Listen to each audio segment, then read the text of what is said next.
The remote viewing of Mars revealed in a May 22, 1984 CIA document gives details of a planet-wide catastrophe that led to many refugees leaving in spacecraft to safer locations over a million years ago.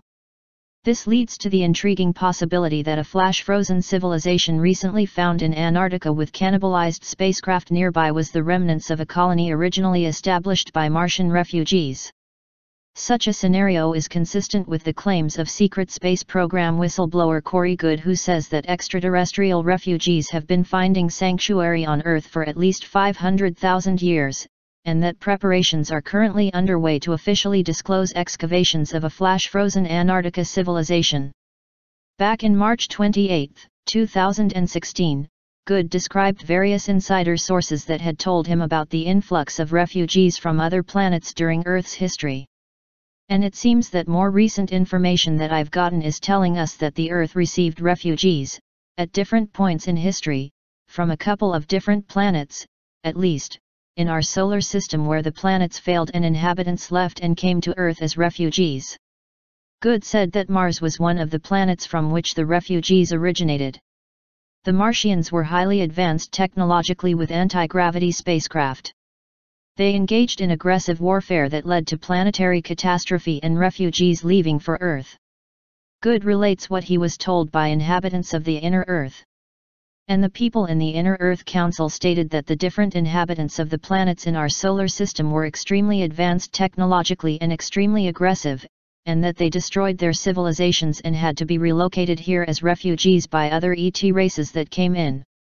According to Goode, Mars in particular was hit by a series of environmental catastrophes that were related to devastating wars with the inhabitants of a nearby super-Earth, around which both Mars and our current Moon orbited up to 500,000 years ago. The super-Earth orbited the Sun in the area of the asteroid belt as it exists today between Mars and Jupiter. Mars at the time had abundant water and oxygen-rich atmosphere to host a large population on its surface. The existence of abundant water and oxygen on Mars in its distant past has been recently corroborated by scientists. The events that led to the super-Earth's destruction also wiped out much of the surface population on Mars, and removed the bulk of its atmosphere according to what Goode read on smart glass pads, which he had access to during his 20-year secret space program service. It was postulated that Mars was most likely a moon of that super-Earth, and that it was damaged heavily on one side by massive impacts. And that most likely also stripped away its main atmosphere at the time, and it never recovered. The force of the super-Earth's destruction propelled Mars into its present planetary orbit.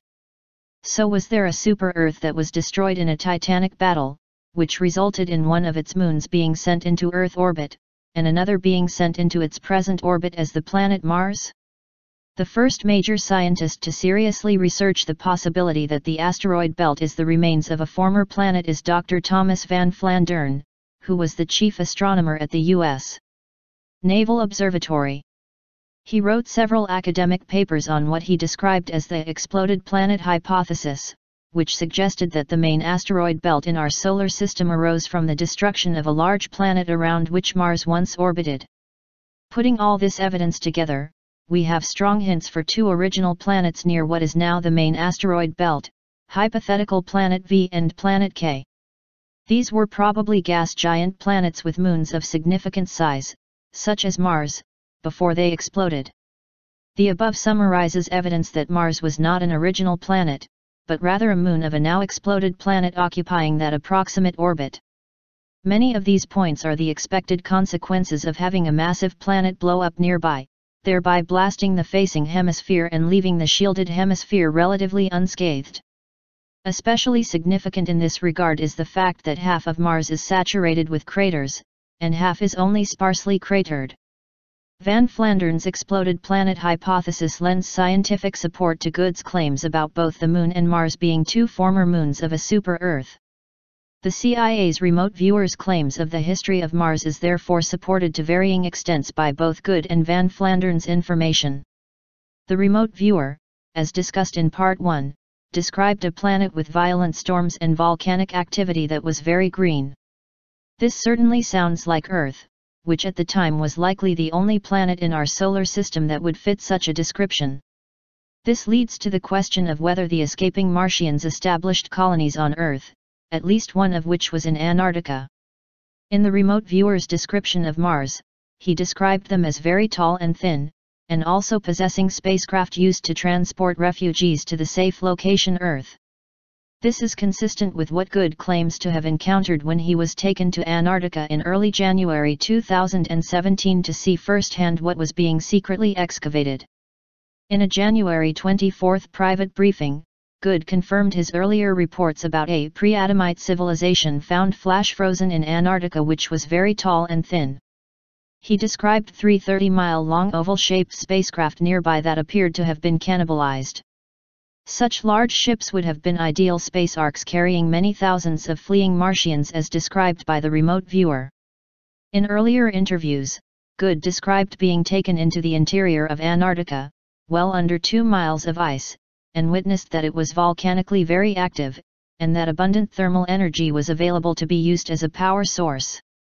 In the following graphic illustration of what he witnessed at a secret Antarctica base, the steam vents show the intense thermal energy used as a power source. Good's description of continued volcanic activity in Antarctica is supported by abundant scientific evidence. For example, on February 19, an NPR report discussed NASA scientists conducting experiments around Mount Erebus due to flowing lava under its icy exterior, which they believe is similar to what is likely to be encountered by NASA probes on the moons of Jupiter and Saturn. Also, a second volcano was discovered under half a mile of Antarctic ice which is also still active and can erupt at any time. Good's accounts of what he witnessed in Antarctica during separate visits is consistent with the scenario described by the CIA's remote viewer. The Martians had to flee their dying world on spacecraft to another planet Earth that was volcanically very active at the time. Apparently, Antarctica, if it was chosen as a safe location for a colony of the refugee Martians, was located in a more tropical location that was both very green and volcanically active approximately 1 million years ago. The descendants of the Martian refugees living in Antarctica were apparently caught off guard by a sudden pole shift that happened approximately 12,000 years ago and led to them being flash frozen. Good has said that major announcements about discoveries in Antarctica are forthcoming which are expected to release some but not all of the truth about the discovered flash-frozen civilization. His claim is supported by internet mining expert Cliff High whose predictive linguistics model led him to conclude in January that major announcements about Antarctic discoveries are forthcoming. If refugee Martians did flee to Earth a million years ago and settled in Antarctica, official disclosure of these events would revolutionize our understanding of world history. The digital release of declassified CIA documents detailing remote viewing experiments do contribute in an incremental way to the disclosure process. The truth about historic events in Antarctica would help significantly in our global civilization avoiding a similar fate to what prior civilizations have encountered on Earth and elsewhere in our solar system.